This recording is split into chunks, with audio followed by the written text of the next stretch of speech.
Menurut pihak KPI, dengan adanya platform online menyebabkan setiap orang bisa bebas mengakses informasi dan hiburan. Tapi menurut KPI juga, walaupun bisa diakses dengan bebas, tetapi menurut mereka tidak semua tayangan itu layak untuk ditonton. Salah satu contohnya adalah film. Nah, menurut KPI, karena film tidak hanya bisa ditonton di bioskop, tetapi bisa diakses di Netflix juga ya. Yo geng, tekan tombol subscribe geng. Hey yo, what's good? Welcome back to Kamar Jerry.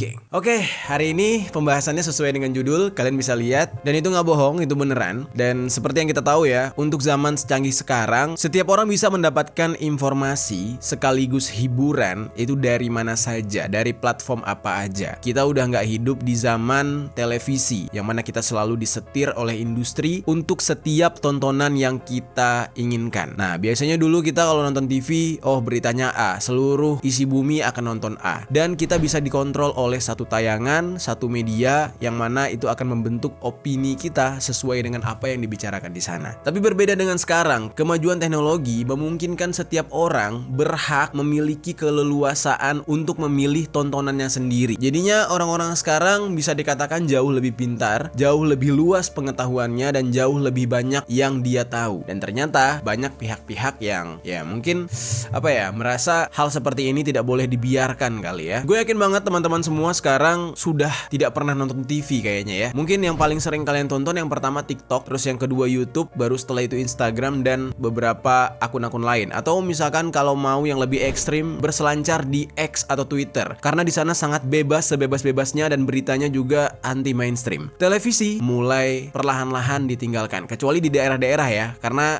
gue sebagai anak daerah nih, kayak kemarin gue pulang kampung ke Aceh, itu masih banyak tuh pelosok-pelosok daerah yang belum ada sinyal atau mereka bahkan nggak kenal apa yang namanya Instagram dan YouTube. Nah, itu mereka masih menonton TV biasanya. Nah, hari ini fokus gue bakal ngebahas tentang sebuah isu mengenai wacana revisi dari Undang-Undang Penyiaran yang sebelumnya sudah dikeluarkan tahun 2002 dan sekarang bakal dirubah atau direvisi yang nantinya tidak hanya akan mengatur soal penayangan di saluran TV konvensional, tetapi juga bakal meluas kepada peraturan pada platform nonton streaming seperti Netflix dan juga semacamnya. Dan bisa jadi peraturan ini bakal meluas sampai ke YouTube, TikTok, dan lain sebagainya. Jadi itu artinya apa yang bakal kita nonton di Netflix, apa yang bakal kita lihat di platform YouTube dan lain-lain itu bakal sama kayak di TV. Patung yang art aja nih ya, patung batu nih misalkan, tapi seksi gitu, itu di blur. Kartun nih di blur. Nah, itu adalah sebuah kepintaran lah ibaratnya, itu cerdas sekali gitu ya, sangat berguna gitu. Dan itulah nantinya yang akan terjadi apabila ini benar-benar terrealisasikan. Sesuai dengan judul yang gue tulis ya, kemungkinan besar ada beberapa program konten yang mungkin nanti bakal dilarang. Gue nggak tahu ini apakah sebuah berita yang baik buat kalian yang menonton ataukah justru ini berita yang buruk. Karena gue yakin banget nih, beberapa dari kalian itu adalah penggemar-penggemar tontonan tertentu. Misalkan kayak ya ada yang gemar nonton masak-masak, ada yang gemar nonton komedi, ada juga yang gemar nonton horor. Salah satu dari program tayangan tersebut nantinya bakal ada yang dilarang atau dibatasi penayangannya. Hari ini kita bakal coba membahas tentang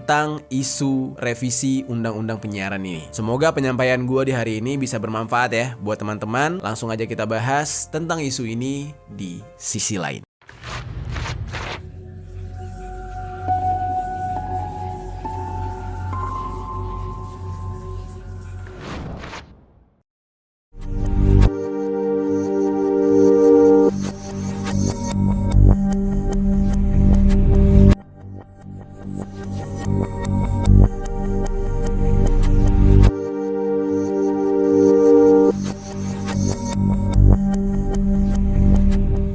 Kita langsung ke intinya, isi revisi Undang-Undang Penyiaran yang kabarnya masih sebatas isu.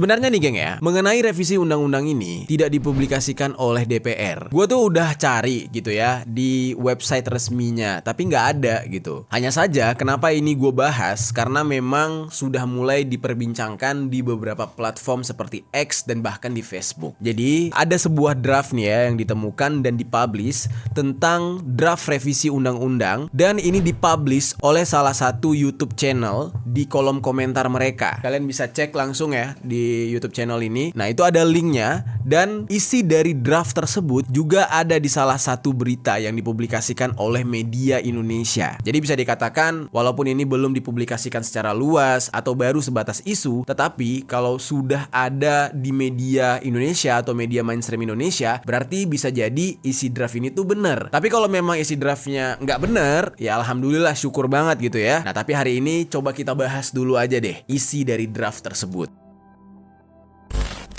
Sebelumnya kan gue udah sebutkan, Undang-Undang Penyiaran itu sudah diresmikan di tahun 2002, dan undang-undang tersebut ternyata ingin direvisi, bahkan sudah mulai ditemukan draftnya di tanggal 2 Oktober tahun 2023 melalui keputusan Rapat Internal Komisi 1 DPR. Nah, seperti namanya, revisi undang-undang, berarti bakal ada beberapa hal yang ingin diubah dari undang-undang sebelumnya. Dimulai dari definisi penyiaran. Di dalam Undang-Undang Penyiaran tahun 2002, Pasal 1 Ayat 2, penyiaran adalah kegiatan pemancar luasan siaran melalui sarana pemancaran dan atau sarana transmisi di darat, laut, dan juga di antariksa dengan menggunakan spektrum frekuensi radio melalui udara, kabel, dan atau media lainnya untuk dapat diterima secara serentak secara bersamaan. Nah, itu definisi penyiaran di tahun 2002 dulu. Nah, sekarang justru sudah direvisi dan definisi tersebut ditambahkan dengan kalimat dan atau dapat diakses kembali oleh masyarakat dengan perangkat penerima siaran.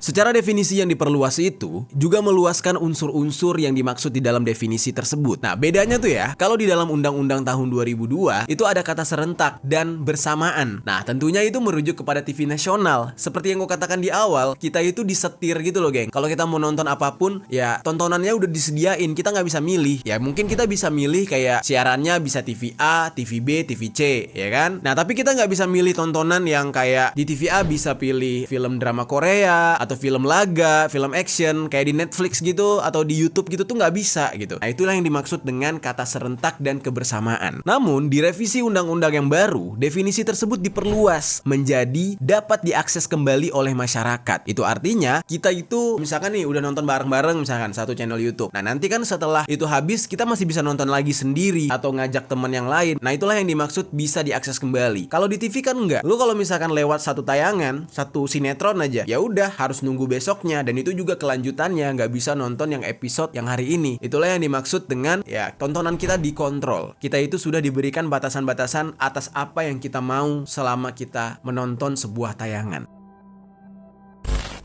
Lalu geng, di dalam pasal 1 ayat 15 dijelaskan kalau platform digital penyiaran adalah sarana informasi telekomunikasi yang memfasilitasi interaksi secara langsung pemberi dan penerima informasi atau penyedia dan pengguna layanan penyiaran untuk saling bertukar atau memperoleh informasi.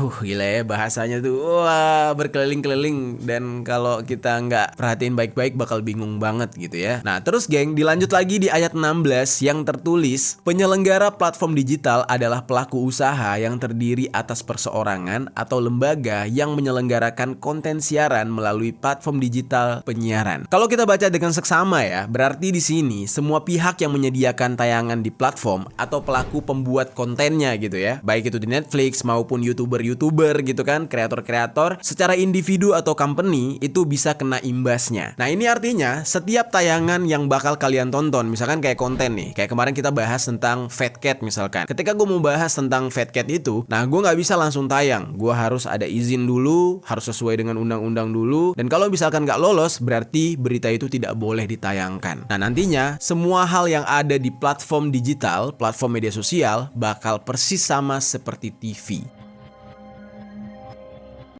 Lalu geng, di pasal 1 ayat 9 juga dijelaskan kalau KPI memiliki tugas untuk mengatur isi siaran dan konten siaran. Apa bedanya dua unsur tersebut? Kalau kita lihat di ayat 4, isi siaran adalah siaran yang diproduksi oleh lembaga penyiaran yang mana merujuk kepada tayangan yang disiarkan oleh stasiun TV konvensional. Nah, sementara untuk konten siaran dijelaskan di dalam ayat 17, yaitu merujuk kepada materi siaran digital atau konten yang dibuat gitu ya. Dan konten tersebut diproduksi oleh penyelenggara platform digital penyiaran dan atau penyelenggara platform teknologi penyiaran lainnya. Jadi inti simpelnya itu yang dibuat sama si kreatornya gitu. Sebenarnya ini agak membingungkan memang ya geng, karena ya katakanlah misalkan ya ayat 17 nih. Mungkin platform yang dimaksud adalah Netflix atau Disney Plus dan juga yang lain-lain. Jadi meskipun perusahaan tersebut menyediakan film-film, tetapi kan tidak semua film yang ada di dalam platform itu merupakan produksi mereka sendiri. Kayak Netflix aja gitu. Netflix itu ada film yang diproduksi oleh Netflix, ada juga film orang lain yang dititip edarkan, ya kan, untuk ditayangkan di sana. Nanti nih bakal kayak gimana gitu? Pelarangannya kayak gimana? Berarti ada beberapa film yang nggak bisa kita tonton di Indonesia. Nah, lagi-lagi kan ini dampak ekonominya bakal buruk nggak sih? Kayak misalkan nih orang Indonesia, dia nggak bisa nonton satu film di Netflix yang sebenarnya di seluruh dunia sedang ditonton. Gua kasih contoh aja ya. Sekarang kan lagi rame di Netflix itu tentang film dokumenter Baby Reindeer kalau nggak salah. Itu mirip-mirip kayak Tinder Swindler yang beberapa tahun lalu sempat rame juga. Misalkan kalau di Indonesia secara undang-undang itu tidak boleh tayang, maka kita nggak bisa nonton di Indonesia. Otomatis apa? Orang-orang Indonesia bakal ke Singapura, bakal ke Malaysia, bakal ke negara lain. Supaya apa? Supaya bisa nonton dari server sana. Atau justru pakai VPN misalkan. Ya tapi pakai VPN kan jaringannya lelet juga, nggak sekencang jaringan kita langsung di sini. Pokoknya yang jelas itu bakal merugikan secara ekonomi lah, karena penonton-penonton kita bakal mencari solusi lain dengan pergi ke luar negeri.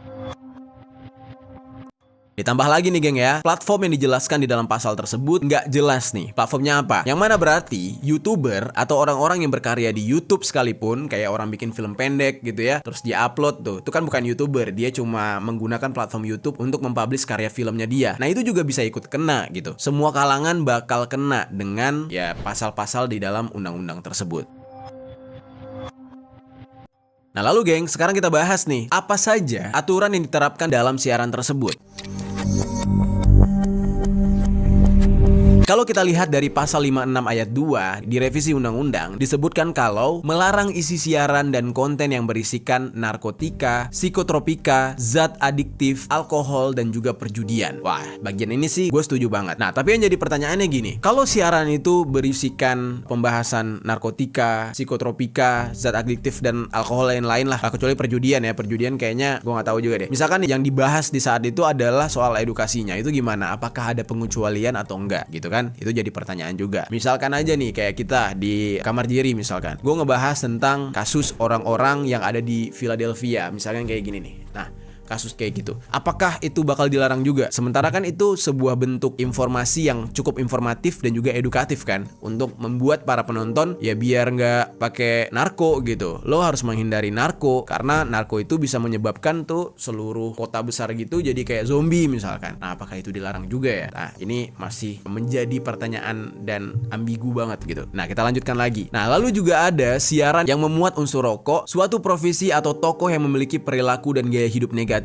yang berpotensi ditiru oleh masyarakat. Jadi bisa dikatakan semua tayangan bahkan sampai film-film itu tidak boleh mengandung unsur yang gue sebutkan sebelumnya, unsur narkoba, ngerokok dan segala macam. Berarti kalau kita nonton film Netflix, kita bakal nonton yang versi yang udah cut-cutnya kali ya, atau di blur semua tuh. Karena kalau revisi ini disahkan, berarti bisa jadi kita nggak bisa nonton film-film seperti Breaking Bad, Peaky Blinders, Narcos, dan juga film-film kekerasan yang lain. Nah padahal kalau dipikir-pikir ya, siapa juga yang mau niru Pablo Escobar? Siapa juga yang mau niru jadi drug dealer gitu? Kita kan hanya sekedar melihat sejarahnya, alur ceritanya. Kalau untuk meniru sampai jadi drug dealer kayaknya mikir 1000 kali sih gua. Kalau kalian gimana geng? Ketika kalian nonton film Pablo Escobar, ketika dia ngedor-ngedorin orang, jual narko gitu, apa kalian tertarik pengen melakukan hal yang sama? Gua rasa ya mungkin ada, tapi kayak 1:1000 gak sih? Dan itulah butuhnya bimbingan orang tua ketika menonton sebuah tayangan gitu kan. Kenapa harus dipukul rata semuanya gak boleh nonton? Itu aneh banget. Bayangkan aja geng, film-film sekeren Breaking Bad, Peaky Blinders, Narcos, kita nggak bisa nonton, kita nggak boleh nonton. Waduh sayang banget nggak sih? Padahal itu film keren parah gitu. Atau mungkin seminimalnya ya bakal diterapkan seperti yang ada di TV. Ketika adegan tembakan, adegan apapun itu bakal di blur parah kali ya. Dan itu juga menurut gua nggak seru sih.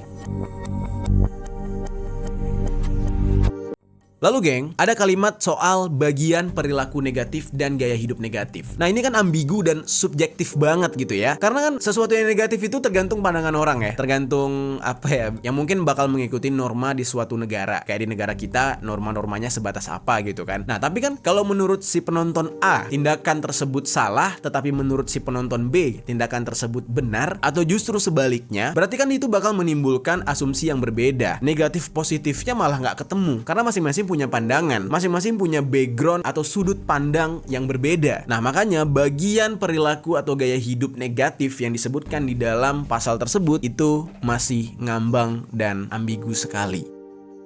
Nah terus di dalam ayat undang-undang tersebut juga menyebutkan kalau akan melarang penayangan mengenai aksi kekerasan dan atau korban kekerasan. Nah bisa kalian bayangkan berapa banyak film action yang gak bakal bisa tayang. Seperti contohnya Mission Impossible, lalu film-film Marvel ya kan, yang hero, yang super hero gitu. Terus juga film Indonesia yang fenomenal banget, yang mengantarkan aktor-aktor kita menjadi aktor internasional sekelas Hollywood, seperti The Raid ya kan. Bisa dikatakan The Raid itu sangat berjasa tuh buat Iko Uwais ya kan, Mad Dog gitu ya. Di saat The Raid tayang, itu aktor-aktor kita, salah satunya Joe Taslim, itu sampai go internasional. Karena sutradara-sutradara Hollywood itu melihat action mereka di film The Raid itu keren banget. The Raid nggak boleh tayang kalau revisi undang-undang ini disahkan. Itu gimana menurut kalian? Apakah kalian happy dengan hal itu? Karena kan namanya juga film action gitu, udah pasti ada unsur-unsur berantem dan kekerasannya. Kalau nggak boleh, terus gimana? Ngegampar gitu, ngegampar kelingkingnya ngetril gitu, cucok. Giliran yang cucok boleh tayang di TV. Semuanya dikumpulin di dalam satu program ya kan. Cucok nek, iya nek, gosip begini sana, itu dibolehkan. Sementara adegan-adegan yang maklum ya, maksudnya laki-laki gitu, ngelihat unsur kekerasan begini, selama itu hanya acting, kan liatnya keren gitu ya. Bukan yang brutal-brutal nggak jelas gitu. Yang lebih gilanya ya, ini yang lebih gilanya nih yang gak habis pikir gue nih. Bakal ada pelarangan terhadap tayangan yang terdapat unsur mistik horor. Tapi ini masih ambigu juga. Jadi ini jatuhnya kayak film-film horor seperti Pengabdi Setan, KKN Desa Penari, atau film horor lainnya itu bakal dilarang. Dan juga channel-channel YouTube horor bakal dilarang. Kalian bisa bayangkan nih, kan channel-channel horor di Indonesia pada keren-keren banget. Ya walaupun mungkin ada sebagian besar yang ngada-ngada atau ngarang gitu ya ceritanya. Tapi kan dari beberapa itu ada yang kisah nyata, ada narasumbernya dan bisa dibuktikan jejaknya gitu. Itu kan keren banget gitu. Dan di Indonesia sendiri memang sesuatu yang gaib, horor itu sudah melekat dengan tradisi dan budaya kita. Kayaknya hal-hal seperti itu nggak seharusnya dihilangkan sih. Ya maksudnya gini, lo nggak apa-apa nih nggak percaya horor nih dengan asumsi lo manusia modern, sekarang udah tahun 2024 atau eranya maju, masa masih percaya horor. Tetapi di balik itu semua, ya masih banyak yang menikmati cerita-cerita horor, cerita-cerita kayak gitu. Menurut gue sendiri itu seru gitu, seru banget gitu. Dengerin orang ketemu pocong, dengerin orang ketemu kuntilanak, menurut gue seru. Walaupun secara pribadi gue nggak percaya, ya kan? Ya makanya gue udah jarang ngebahas hal horor karena menurut gue banyak yang ngarangnya juga gitu. Tapi itu seru, geng. Dan kalian bayangkan kalau revisi undang-undangnya disahkan dan kita nggak boleh lagi gitu ya menonton horor. Ya tayangan horornya nggak boleh ditayangin. Gimana?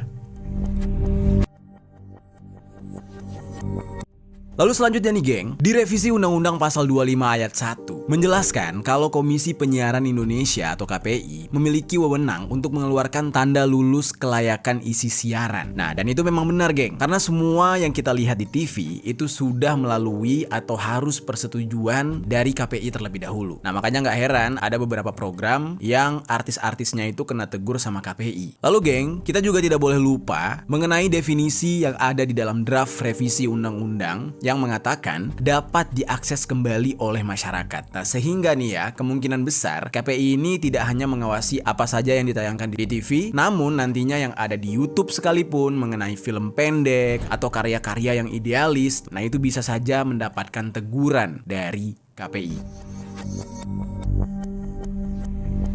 Oke, kita selanjutnya ke pasal yang lain dalam revisi undang-undang ini, yaitu pasal 98 ayat 2 yang tertulis kalau penyelenggara platform digital penyiaran dan atau platform teknologi penyiaran lainnya itu memiliki kewajiban untuk melakukan verifikasi konten siaran ke KPI sesuai dengan P3 dan SIS. Nah, lalu apa itu P3 dan juga SIS? Nah, gue jelaskan sedikit. P3 ini merupakan singkatan dari Pedoman Perilaku Penyiaran yang menjadi ketentuan bagi lembaga penyiaran yang ditetapkan oleh KPI sebagai panduan etika mengenai pembatasan perilaku penyelenggaraan penyiaran atau pengawasan penyiaran nasional dan kriteria konten siaran platform digital penyiaran. Nah, lalu sementara SIS itu merupakan singkatan dari standar isi siaran yang berisikan mengenai batasan, larangan, kewajiban, dan pengaturan penyiaran serta sanksi berdasarkan P3 yang sudah ditetapkan oleh KPI. Nah, geng, sejauh ini KPI hanya mengawasi penayangan di TV, jadi nggak sampai ke ranah online. Mau itu film, baik pun konten-konten yang ada di YouTube yang sekarang yang disediakan oleh platform online. Karena untuk kelulusan penayangan film itu sudah merupakan kewenangan dari Lembaga Sensor Film atau LSF, sehingga semua film yang tayang di bioskop itu sudah pasti lulus dari LSF. Nah, film-film di bioskop yang nantinya tersedia di platform online itu tidak perlu lagi untuk mengurusi verifikasi ke LSF kalau revisi undang-undang ini berlaku. Jadi semuanya otomatis tuh ya, film-film bioskop akan hadir di platform online itu harus diverifikasi oleh KPI. Nah, melihat dari sisi pasal tersebut ya, banyak orang-orang yang mengatakan kalau KPI sepertinya ingin wewenangnya itu mirip seperti LSF yang memang memiliki kewajiban untuk menyeleksi film-film yang boleh ditayangkan. Nah, hanya saja ranahnya berbeda. Kalau LSF itu khusus untuk film yang ada di bioskop, sementara KPI itu menyensor film-film bioskop yang akan tayang di platform online seperti Netflix atau di TV nasional dan sebagainya. Makanya kalau kalian nonton di TV nasional seperti RCTI,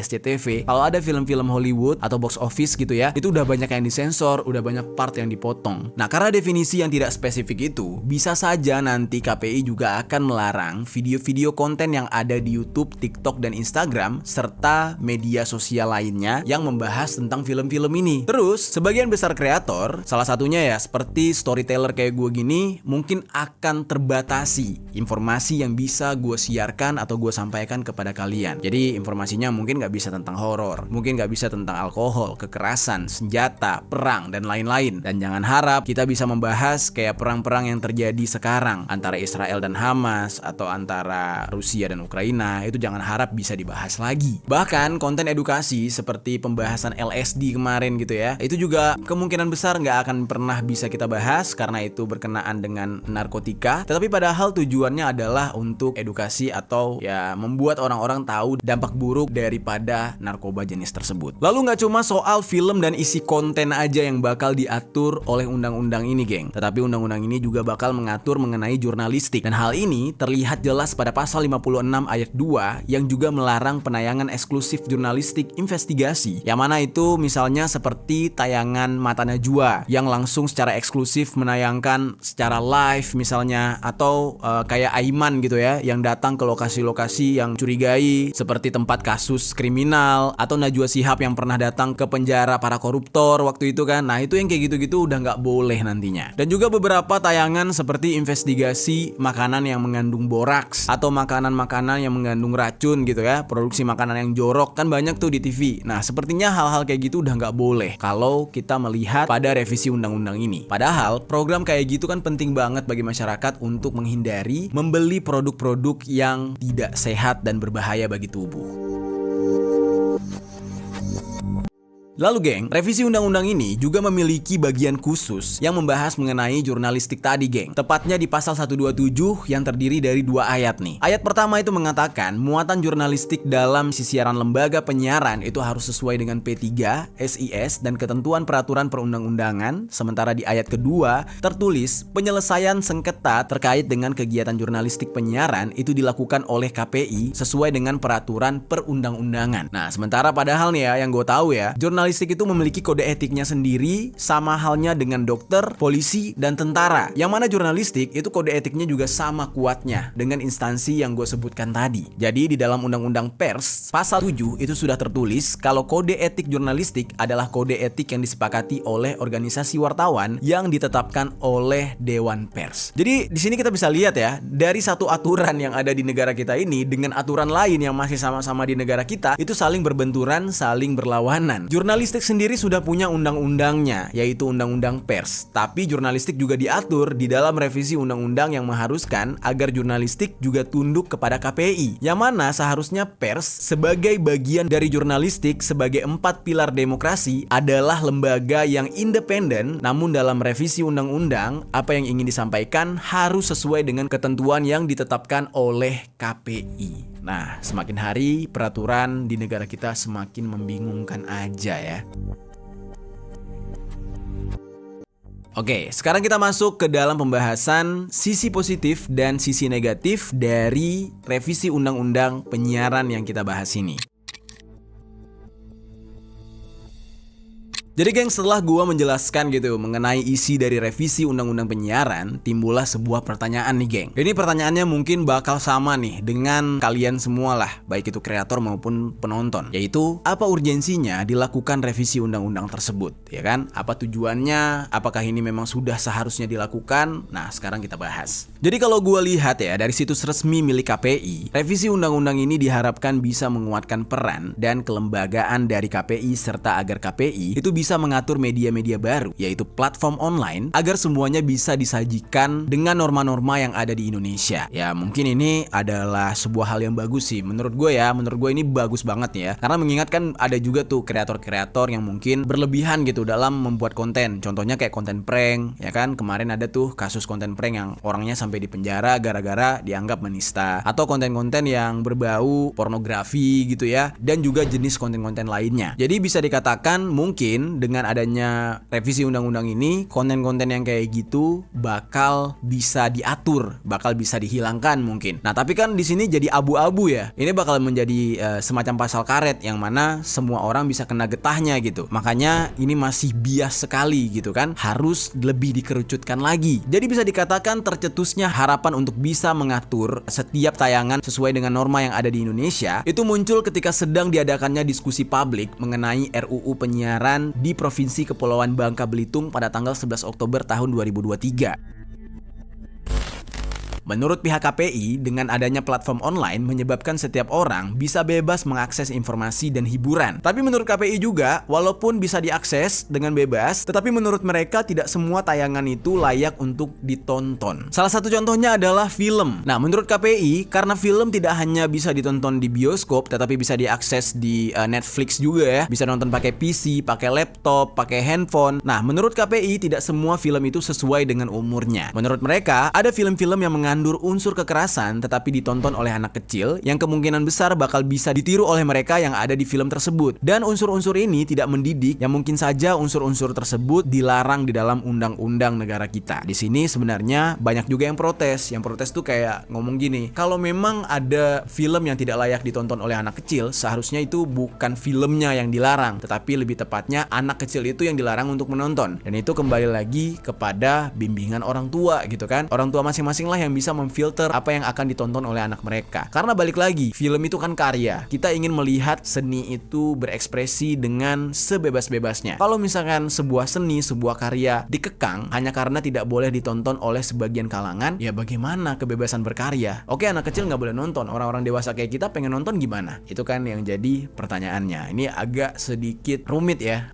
dengan peraturan ini. Nah, tapi sedikit tidaknya kita juga setuju dengan apa yang menjadi tujuan dari pihak KPI gitu ya. Karena kan tujuannya positif sebenarnya, baik gitu. Dan ini semua karena pihak KPI mengaku banyak menerima laporan pengaduan mengenai konten-konten yang ada di platform online yang dikatakan tidak mendidik tersebut. Nah, hanya saja untuk sekarang KPI itu belum berwenang untuk menindak lebih jauh karena hal itu bukanlah ranah mereka, yang dikarenakan ya di dalam undang-undang belum ada aturannya.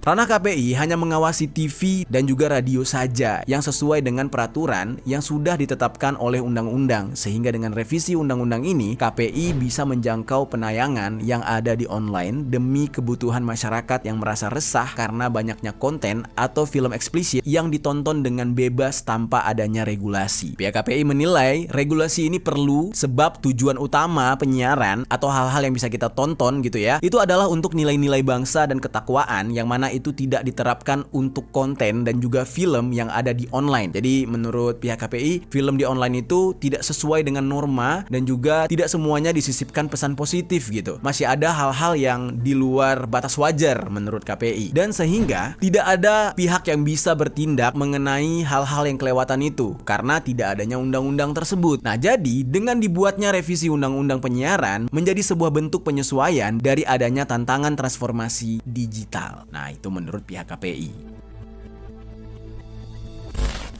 Nah, namun ternyata hal ini banyak ditentang karena ya bagi orang-orang gitu ya, justru peraturan tersebut membatasi kita sebagai konsumen yang ingin menonton sebuah film dalam bentuk yang utuh sesuai dengan keaslian film tersebut. Karena kalau sudah diatur, ada blurnya, ada dipotongnya gitu kan, jadi jalan ceritanya udah nggak seru. Dan buat orang-orang yang sudah bayar seperti ya Netflix dan juga platform lain semacamnya gitu, pasti merasa rugi karena sudah membayar lebih agar bisa menonton film-film yang mereka suka, tapi filmnya justru kena sensor. Nah, ujung-ujungnya seperti yang gue katakan sebelumnya, orang-orang bakal kabur nonton ke luar negeri, ya kan? Beli server luar negeri, pakai VPN, yang mana hal itu sendiri merugikan negara ini. Nah, jadinya di sini mungkin ya bijaknya itu bukan filmnya gitu yang dirubah, tetapi lebih kepada dibuatkan program untuk para orang tua agar lebih bisa sadar terhadap kontrol mereka kepada anak-anaknya dalam menonton film-film yang sesuai dengan umur mereka. Mungkin bijaknya kayak gitu kan. Tapi kalau misalkan karyanya yang disensor, menurut gua itu justru merusak karya itu sendiri. Dan bahkan sekarang seperti yang kita tahu, platform seperti Netflix, terus juga YouTube dan juga platform online lainnya bahkan sudah berusaha keras loh. Mereka itu bikin ada yang namanya YouTube Kids. Netflix juga harus mengisi ya umur dari si penonton gitu kan sebelum menonton ketika mendaftar. Nah, itu aja tuh udah sebuah bentuk usaha yang sangat smart dari si platformnya. Lah, kenapa tiba-tiba di negara kita malah cara menanganinya tuh ya bikin maaf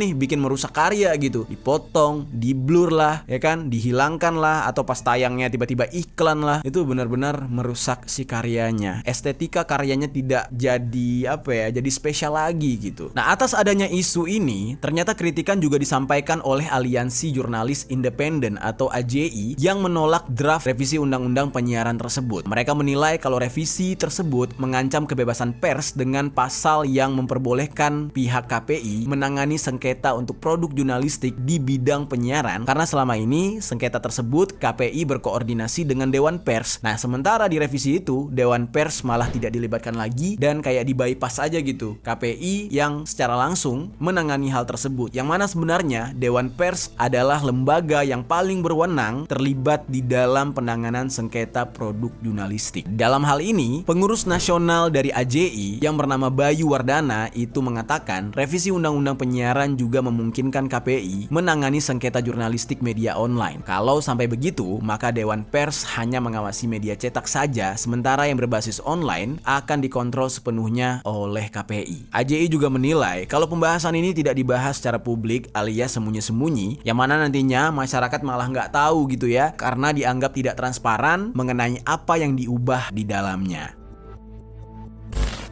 Nah, jadi itulah dia geng, isu dari ditemukannya draft revisi undang-undang penyiaran tadi. Nah, menurut kalian gimana? Di sini jujur ya, gue nggak mau ngejudge juga gitu. Kalian sebagai penonton bisa menilai sendiri sisi positif dan negatifnya dari fenomena ini atau kejadian ini. Menurut kalian gimana? Coba tinggalkan komentar di bawah.